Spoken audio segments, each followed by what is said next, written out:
আসসালামু আলাইকুম। আপনারা জানেন যে গতকাল থেকে আমরা শহীদ ওসমান হাদির হত্যার সুষ্ঠু তদন্তের জন্য ডক্টর মোহাম্মদ ইউনূসকে জাতিসংঘে একটি চিঠি প্রেরণের জন্য আহ্বান জানিয়ে তার বাসভবনের সম্মুখে অবস্থান করছিলাম।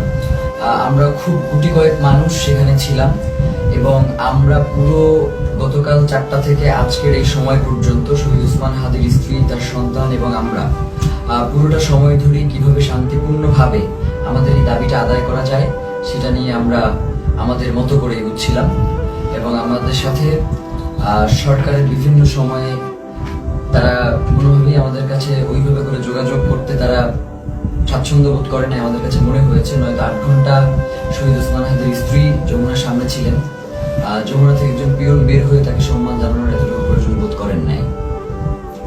তো আমরা আজকে যখন শহীদ ওসমান হাদির স্ত্রী তিনি বিকেলবেলা জুমার নামাজের পরে তিনি আবার যখন এসে যমুনা অভিমুখে আসতে রওনা দিয়েছেন, প্রায় কাছাকাছি চলে এসেছেন, তখন আমাদের কিছু ভাই বোন তাদেরকে আমরা ভিতরে পাঠানোর জন্য চেষ্টা করতেছিলাম, কারণ শহীদ ওসমান হাদির স্ত্রী একা হয়ে গেলে তার সাথে কি ধরনের পরিস্থিতি ঘটতে পারে সেটা জানবার জন্য মূলত আমরা তাদেরকে প্রেরণ করবার চেষ্টা করেছিলাম। এবং ভিতরে আমাদের কিছু ইনকিলাব কর্মী মঞ্চের সদস্য ছিল যাদেরকে ভিতর থেকে আবার বাইরে আসতে দেওয়া হচ্ছিল না। তো এই সার্বিক পরিস্থিতি তদারকির জন্য আমরা জুমা এবং শান্তা সহ যুবাকে প্রেরণ করেছিলাম যাতে ওরা গিয়ে দেখে আসে এবং ওদেরকে সঙ্গে করে নিয়ে আসে।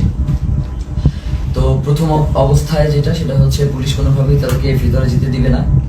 তো ওরা অনেকভাবে বোঝানোর চেষ্টা করেছে কিন্তু কোনোভাবেই ওরা মানতে ছিল না। পরবর্তীতে আমরা বলেছিলাম যে এবং এটা তো একদম খুবই সহজ ব্যাপার, 1 মিনিটের ব্যাপার, আমাদেরকে সরিয়ে দেওয়া এই ওখান থেকেই করা।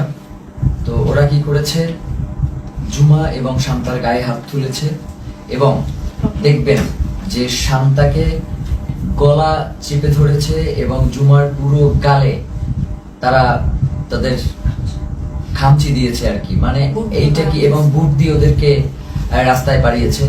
তো এই যে ফ্যাসিবাদী আমলের যেই পুলিশ, এই যে পুলিশ লীগ, তারা আবার নতুন করে যে মাথাচাড়া দিয়ে হচ্ছে এবং তাদেরকে যে কেউ কন্ট্রোল করতে পারছে না। আমরা দেখতেছিলাম যখন আমাদের উপরে হামলা হয়েছে তখন পুলিশের ঊর্ধ্বতন কয়েকজন কর্মকর্তা, ডিবি কমিশনার, তিনি চেষ্টা করছিলেন বারংবার যে আসলে যাতে আমাদের উপরে হামলাটা না হয়, কিন্তু পরক্ষণেই আমরা দেখতে পেয়েছি যে তার আদেশ অমান্য করে পেছন থেকে পুলিশের কিছু সদস্য তারা অতর্কিত হামলা করেছে এবং আমাদের ভাইদেরকে রক্তাক্ত করেছে। তো আমরা ইনকিলাব মঞ্চের পক্ষ থেকে এর তীব্র নিন্দা জানাই এবং যারা এই আক্রমণের সাথে জড়িত রয়েছে তাদেরকে অতি দ্রুত বিচারের মুখোমুখি করবার জন্য আহ্বান জানাই। কারণ বাংলাদেশের জনগণ এই মুহূর্তে প্রচন্ড ভাবে তারা ক্ষেপে রয়েছে, তারা কোনোভাবেই এই ব্যাপারটাকে মেনে নিতে পারছে না। যার কারণে আমরা বলবো বাংলাদেশের আইন শৃঙ্খলা পরিস্থিতি এবং জনগণকে শান্ত রাখবার জন্য আপনাদের অতি দ্রুত আজকে কারা কারা হোটেল ইন্টারকন্টিনেন্টাল এবং যমুনার যে সকল পুলিশ সদস্য দায়িত্বে ছিলেন তাদেরকে চিহ্নিত করার ব্যবস্থা করেন। এবং তারা যেই কাজটা করেছে সেটা হচ্ছে অধিকাংশ পুলিশ সদস্যের কোনো নেম প্লেট ছিল না, তারা নেম প্লেট খুলে ফেলেছে এবং প্রত্যেকে মাস্ক পরা ছিল। এই যে মাস্ক পরে নেম প্লেট খুলে যে হামলা, এই হামলা তো আমরা, এবং হেলমেট পরে, এই হামলাগুলো তো আমরা দেখেছি ফ্যাসিবাদী হাসিনার আমলে। তাহলে কি এখন যমুনা পাহারা দিচ্ছে বা যমুনায় বসে আছে কি হাসিনা সেই ফ্যাসিবাদী আমলের পুলিশ লীগ কিনা সেটা আমরা জানতে চাই। সেই সাথে এসএসএফ আজকে প্রচন্ড রকমের দুর্ব্যবহার করেছে আমাদের সাথে, আমাদের যুবাকে রাস্তায় ফেলে মেরেছে এবং মাথায় আঘাত করেছে, ছাদকে মেরেছে। তো এই যে, এবং আমাদের ইনকিলাব মঞ্চের এমন কোনো কর্মী নাই যে আজকে এই হামলায় আহত হয় নাই। তো এখন আমরা এই প্রশাসনের কাছে জানতে চাই, আমরা তো সুনির্দিষ্ট একটা দাবি নিয়ে ওখানে গিয়েছিলাম যে জাতিসংঘের অধীনে যাতে শহীদ ওসমান হাদির হত্যার বিচারটা করা হয়, এই তদন্তটা নিশ্চিত করা হয়। তাহলে কারা শহীদ ওসমান হত্যার তদন্ত জাতিসংঘের অধীনে দিতে চায় না, যে আজকে স্পষ্ট হয়ে গেছে। আমরা মনে করছি যে প্রধান উপদেষ্টার, আমরা মনে করছি এই যে উপদেষ্টা পরিষদটা যে রয়েছে, এই উপদেষ্টা পরিষদের একটা অংশ শহীদ ওসমান হাদির খুনের সাথে জড়িত, নয়তো কোনোভাবেই এভাবে আর কি অমানবিকভাবে আক্রমণ করার কোনো প্রশ্নই আসে না, যেহেতু এটা শান্তিপূর্ণ অবস্থান ছিল। এবং আপনারা দেখবেন যে প্রধান উপদেষ্টার দপ্তর থেকে একটা তারা প্রেস রিলিজ দিয়েছে এবং সেখানে বলেছে যে আমরা নাকি জল কামানের উপরে উঠে গিয়েছিলাম, অথচ ছবিতে স্পষ্ট করে দেখা যাচ্ছে যে আমরা উল্টো জনগণকে শান্ত করবার জন্য চেষ্টা করছিলাম। যখন জনগণ দেখেছে যে ভিতরে জুমা এবং শান্তাকে রাস্তায় ফেলে মারা হচ্ছে, জনগণ কোনোভাবেই এটা মেনে নিতে পারে নাই, যার কারণে এইখানে ওই উদ্ভূত পরিস্থিতির সৃষ্টি হয়েছে। এর পুরো দায়ভার ওইখানে দায়িত্বরত পুলিশ প্রশাসন এবং সরকারকেই বহন করতে হবে। প্রিয় ভাইয়েরা, আপনাদেরকে স্পষ্ট করে জানাই যে সামনে খুবই গুরুত্বপূর্ণ একটা নির্বাচন রয়েছে 12 তারিখ।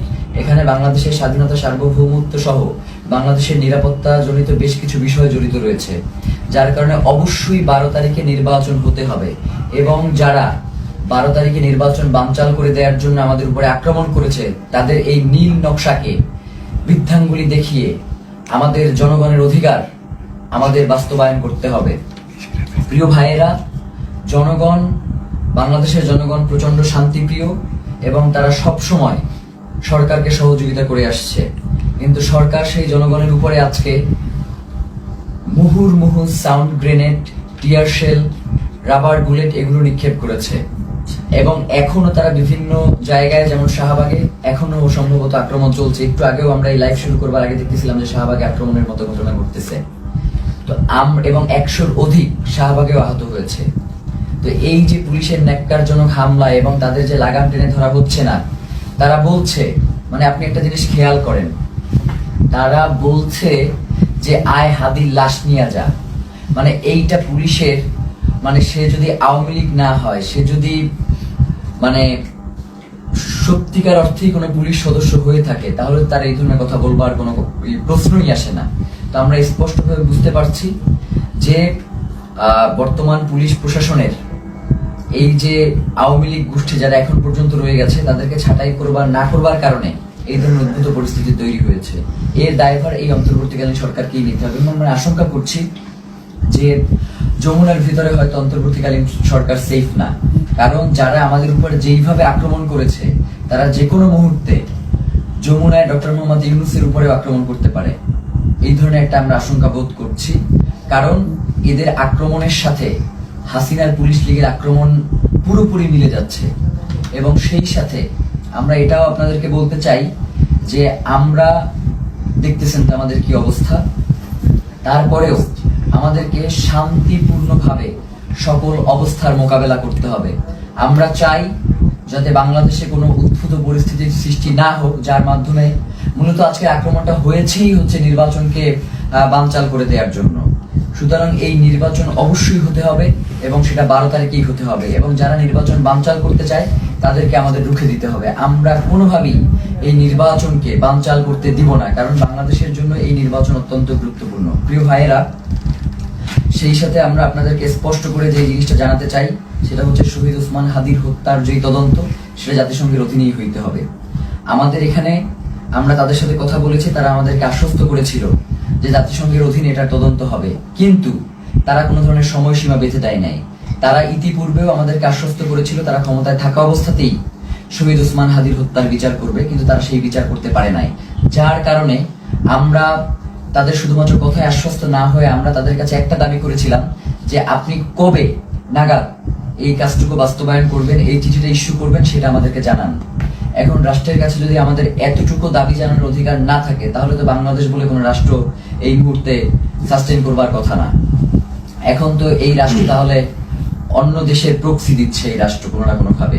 তো প্রিয় ভাইয়েরা, আপনাদেরকে স্পষ্ট করে বলি, শহীদ ওসমান হাদির হত্যার তদন্ত জাতিসংঘের অধীনেই হইতে হবে এবং 8 তারিখে অবশ্যই এই অন্তর্বর্তীকালীন সরকারকে জাতিসংঘের কাছে চিঠি প্রেরণ করতে হবে। প্রিয় ভাইয়েরা, এক্ষেত্রে আমাদের কিছু দাবি রয়েছে। চিঠি শুধু প্রেরণ করলেই হবে না, চিঠির ভিতরে নিম্নলিখিত আমরা যে বিষয়গুলো বলবার চেষ্টা করছি সেগুলো অন্তর্ভুক্ত থাকতে হবে। প্রথমত, সরকারকে UNOHCHR কে অনুরোধ করতে হবে যেন তারা শহীদ শরীফ ওসমান হাদি হত্যাকাণ্ডে একটি স্বাধীন ও নিরপেক্ষ ইন্ডিপেন্ডেন্ট ফ্যাক্ট ফাইন্ডিং ইনভেস্টিগেশন পরিচালনা করে। এই তদন্তের স্পষ্ট কার্যপরিধি থাকবে যাতে ঘটনার সত্যতা নির্ধারণ, দায়ী ব্যক্তি ও তাদের সহায়ক নেটওয়ার্ক শনাক্তকরণ এবং জবাবদিহিতা নিশ্চিত করে করণীয় সুপারিশ অন্তর্ভুক্ত থাকবে। সরকারকে অনুরোধ করতে হবে যেন তদন্তে শুধু সরাসরি হামলাকারীদের নয়, বরং আড়ালে থাকা পরিকল্পনা, ষড়যন্ত্র, জড়িত থাকা বা সহযোগিতা, সহায়তা প্রদান কিংবা আশ্রয় প্রশ্রয় ও চিহ্নিত করা হয়, যা হত্যাকাণ্ড ও পরবর্তী পালিয়ে যাওয়াকে সম্ভব করেছে। মূল কথা হচ্ছে, খুন যারা করেছে, খুনের পেছনে যারা পরিকল্পনা করেছে, এখন পর্যন্ত খুনিদেরকে যারা আশ্রয় প্রশ্রয় দিয়ে রাখছে, তাদেরকেও এই তদন্তের মাধ্যমে উদ্ঘাটন করে নিয়ে আসতে হবে। সরকারকে পূর্ণ সহযোগিতার এক্ষেত্রে সরকারকে পূর্ণ সহযোগিতার নিশ্চয়তা দিতে হবে। এতে প্রাসঙ্গিক প্রমাণ ও স্থানসমূহে প্রবেশাধিকার অন্তর্ভুক্ত থাকবে। একই সঙ্গে রাষ্ট্রীয় বা অরাষ্ট্রীয় কোনো পক্ষের হস্তক্ষেপ না হওয়ার নিশ্চয়তা প্রদান করতে হবে। কিছু অভিযুক্ত সন্দেহভাজন বিদেশে পালিয়ে থাকতে পারে এমন প্রতিবেদনের প্রেক্ষিতে সরকারকে OSCHR এর সহায়তা চাইতে হবে, যাতে স্ট্রাকচার্ড ক্রস বর্ডার কোঅপারেশন নিশ্চিত হয়। এর মধ্যে লিগ্যাল অ্যাসিস্ট্যান্স ও ইনফরমেশন শেয়ারিং অন্তর্ভুক্ত থাকবে, যাতে দায়ীরা জবাবদিহিতা এড়িয়ে যেতে না পারে। মূল কথা হচ্ছে, শহীদ ওসমান হাদির হত্যার তদন্ত জাতিসংঘের অধীনেই হইতে হবে এবং এই তদন্ত কাজ যাতে কোনো ধরনের বাধাগ্রস্ত না হয়, সকল ধরনের সহযোগিতা এই রাষ্ট্রের পক্ষ থেকে নিশ্চিত করতে হবে। এর বাইরে আমাদের কাছে কোনো সেকেন্ড অপশন নাই। আজকে আমাদেরকে গুলি করেছেন, কালকে প্রয়োজনে আমাদেরকে মেরে ফেলেন, কিন্তু শহীদ ওসমান হাদির হত্যার বিচারই বাংলার জমিনে হইতেই হবে। এর বাইরে কোনো সরকারের সেকেন্ড কোনো অপশন নেওয়ার কোনো সুযোগ নাই। প্রিয় ভাইয়েরা, আপনাদেরকে বলি, এই যে আজকে আমাদের উপরে যে ন্যাক্কারজনক হামলা হয়েছে, এই ন্যাক্কারজনক হামলার পিছনে কারা রয়েছে, কারা আমাদের উপরে অতি উৎসাহী হয়ে আক্রমণ করেছে এবং আমাদের ভাই বোনদেরকে, মানে একটা মানুষকে আসলে কতটা বাড়ি দেয়া যায় লাঠি দিয়ে, আমরা এটা প্রশাসনের কাছে জানতে চাই। একজন মানুষকে আমি ভিডিওতে দেখেছি 30 থেকে 32টা বাড়ি দিয়েছে। যতক্ষণ পর্যন্ত সে ওইখান থেকে নিরাপদ দূরত্বে না যাইতে পারছে, ততক্ষণ পর্যন্ত একজনের পরে আরেকজন তাকে আঘাত করতেই ছিল। ব্যাপার যেটা করতেছে সেটা হচ্ছে, আমাদের কাছে মনে হচ্ছে যে এই প্রশাসন এখন আর অন্তর্বর্তীকালীন সরকারের কথায় চলে না। এই প্রশাসনকে কেউ নিয়ন্ত্রণ করছে। সেই নিয়ন্ত্রক কারা, সেটা বাংলাদেশের জনগণের কাছে সরকারকে জানাতে হবে। নয়তো এই সরকারের অবশ্যই দায় থেকে যাবে যে কারা জুলাই জনতার উপরে এই আক্রমণটা করলো। তারা শহীদ ওসমান হাদিকে হত্যা করতে পারে নাই। শহীদ ওসমান হাদির হত্যার বিচারের দাবি যদিও জানানো না যায়, তাহলে তো এই রাষ্ট্র সামনে ফাংশন করবে না। এবং আমরা ইতিমধ্যেই দেখতে পেয়েছি যে রাজনৈতিক দলগুলো থেকে এই আক্রমণের ঘটনার ব্যাপারে প্রচন্ড উল্লাস প্রকাশ করা হচ্ছে, আপনারা দেখেছেন। আমরা আপনাদেরকে স্পষ্ট করে জানাই, এই 12 তারিখ ভোটের মধ্য দিয়ে তাদেরকে আপনাদের একটা স্পষ্ট বার্তা জানান দেওয়ার সুযোগ রয়েছে। আপনারা 12 তারিখ তাদেরকে ভোটে পরাজিত করে ইনসাফ ও বাংলাদেশের স্বাধীনতা সার্বভৌমত্বের একটা রাষ্ট্র গড়ে তুলবেন, এমনটাই আমাদের প্রত্যাশা। এবং গণভোটে অবশ্যই আপনারা হ্যাঁ দিবেন, কারণ জুলাই সনদ বাংলাদেশের জন্য অত্যন্ত গুরুত্বপূর্ণ। এর সাথে বাংলাদেশের স্বাধীনতা সার্বভৌমত্ব, সীমান্ত, নিরাপত্তা সবকিছু জড়িয়ে আছে। যার কারণে জুলাই গণভোটে আপনাদেরকে অবশ্যই হ্যাঁ দিতে হবে এবং যারা সৎ এবং যোগ্য, তারা যে দলেরই হোক না কেন, তাদেরকে ভোট দিয়ে আপনাদের ইনসাফের বাংলাদেশ প্রতিষ্ঠার জন্য ক্ষমতায় নিয়ে আসতে হবে। এবং সাধারণ জনগণকে আপনারা আহ্বান জানাই যে আপনারা 8 তারিখ পর্যন্ত একটু ধৈর্য ধারণ করুন, যেহেতু সরকারের পক্ষ থেকে স্পষ্ট বিবৃতি দেওয়া হয়েছে যে 8 তারিখে তারা জাতিসংঘের কাছে এই চিঠি ইস্যু করবে, প্রেরণ করবে। তো এবং তার আগে অবশ্যই এই চিঠি প্রেরণের আগে এই চিঠিতে তারা কি লিখেছে সেটা আমাদেরকে দেখাতে হবে। এইটা না দেখিয়ে কোনো ধরনের ছল চাতুরি মার্কার চিঠি কোনো প্রেরণ করা যাবে না এবং এটা অবশ্যই আমাদেরকে নিশ্চিত করতে হবে। প্রিয় ভাইয়েরা, বাংলাদেশের স্বাধীনতা সার্বভৌমত্ব এবং ইনসাফের লড়াইয়ের জন্য শহীদ ওসমান হাদি শাহাদাত বরণ করেছেন। আমাদেরকেও যদি শাহাদাত বরণ করতে হয়, আপনারা ইনসাফের এই লড়াইকে কোনোভাবেই থামিয়ে দেবেন না। ইনসাফের এই লড়াই আমাদেরকে অবশ্যই চালিয়ে নিয়ে যেতে হবে যতদিন পর্যন্ত আমরা বাংলাদেশের আজাদীকে টিকিয়ে রাখতে আমরা চাই। আমার আশেপাশের 2 জন প্রচন্ডভাবে আক্রান্ত হয়েছে, আমি নিজে আক্রান্ত হয়েছি। আমার এবং আমাকে এবং প্রত্যেকের মাথা টার্গেট করে, এই যে আমার পাশে সালাউদ্দিন আম্মার বসে আছে, ওকে মাথা লক্ষ্য করে গ্রেনেড নিক্ষেপ করা হয়েছে, কিন্তু আল্লাহকে বাঁচিয়ে দিয়েছে যে সেটা জায়গা মতো ওরা নিক্ষেপ করতে সক্ষম হয়নি। ওর মুখে সেলাই দিতে হয়েছে, ওর হাতে ব্যান্ডিজ, জুমার গালের প্রত্যেকটা জায়গা আছড়ানো, মাথায় বাড়ি দিচ্ছে, শান্তাকে গলা টিপে ধরেছে। আমাদের এবং ইনকিলাব মঞ্চের যারা ভিতরে ছিল, আমাদেরকে ওখান থেকে আমাদেরকে গুলি করে রাবার বুলেট নিক্ষেপ করে সরিয়ে দেওয়ার পরে তারা আমাদের যে সকল ভাই ভিতরে আটকা ছিল, শত শত পুলিশ গিয়ে তাদেরকে নির্বিচারে পিটিয়েছে। ফাহিম সহ 2-3 জনের হাত ভেঙে গিয়েছে এই পিটানে। আমরা আমাদের আরেকজন কর্মী যার অবস্থা খুবই সংকটাপন্ন ছিল, যাকে অক্সিজেন দিয়ে তারপর হসপিটালে নিয়ে আসতে হয়েছে এবং তাকে প্রচন্ডভাবে মাথায়, হাতে, কোমরে সব জায়গায় এত পেটানো হয়েছে যে সে এখন ট্রমাটাইজড। আমরা জানাতে চাই, এই সরকারকে বলতে চাই, আপনি অতি দ্রুত কারা এই আক্রমণ করেছে তাদেরকে চিহ্নিত করে বিচারের মুখোমুখি করেন, নয়তো যে কোনো পরিস্থিতির জন্য আপনাকে অবশ্যই দায়ী থাকতে হবে। কারণ বাংলাদেশের জনগণ ততক্ষণ পর্যন্তই শান্তিপূর্ণ যতক্ষণ পর্যন্ত জুলাইয়ের প্রেক্ষাপট তৈরি না হয়।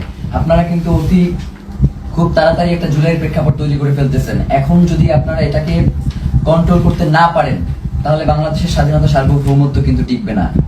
এবং আপনাকেও প্রধান উপদেষ্টা আপনি আছেন, আপনি আমেরিকাতে চলে যাবেন সেটা হবে না। আমাদের কাছে জবাবদিহি করে এরপরে আপনাকে আমেরিকা যেতে হবে যে কেন জুলাই জনতার উপরে, শহীদ ওসমান হাদির ভাই বোনদের উপরে এভাবে ন্যাক্কারজনক হামলার মতো ঘটনা ঘটানো হলো। ছাত্র ভাইদেরকে উদ্দেশ্য করে বলি যে আমাদেরকে ধৈর্য ধারণ করতে হবে এবং আমাদেরকে এই লড়াই কৌশলের মধ্য দিয়ে আমাদের যাতে মনোবল ভেঙে না যায় আমাদেরকে সে ব্যাপারে সচেষ্ট থাকতে হবে। এই লড়াই তো একদিনের লড়াই না, আমাদের আজাদির লড়াই চলছে এবং আজাদির এই লড়াই চলবে।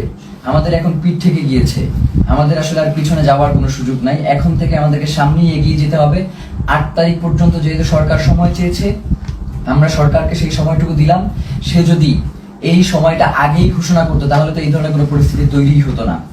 যার কারণে আমার কাছে মনে হয় যে সরকার ইচ্ছাকৃতভাবে এই ঘটনা ঘটিয়েছে। এর দায়ভার সরকারকেও বহন করতে হবে।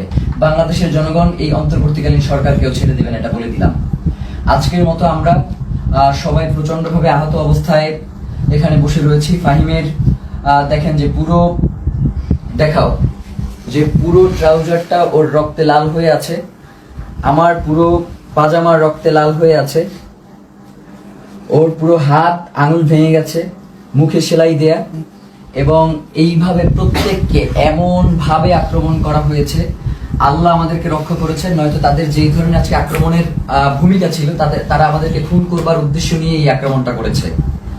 তো আমরা আমাদের এক ভাইকে হারিয়েছি, আমাদের কোনো হারানো, এরপরে যদি আমরা আমাদের কোনো ভাইকে হারাই, এরপরেও নির্বাচন হইতে হবে, নির্বাচন পেছানো যাবে না। নির্বাচনের পরে যে রাজনৈতিক দল ক্ষমতায় আসবে তারা যদি এই ব্যাপারে কোনো সুষ্ঠু পদক্ষেপ না নেয়, আমরা শুধু বলি ব্যাপারটা এমন না, আমরা তাদের জীবনকে জাহান্নাম বানাই দিব বলছি, তাদের জীবনকে জাহান্নাম বানাই দেবো, এই কথা বলেই শেষ করলাম। জুমার কিছু বলবার আছে? ধন্যবাদ। আসসালামু আলাইকুম।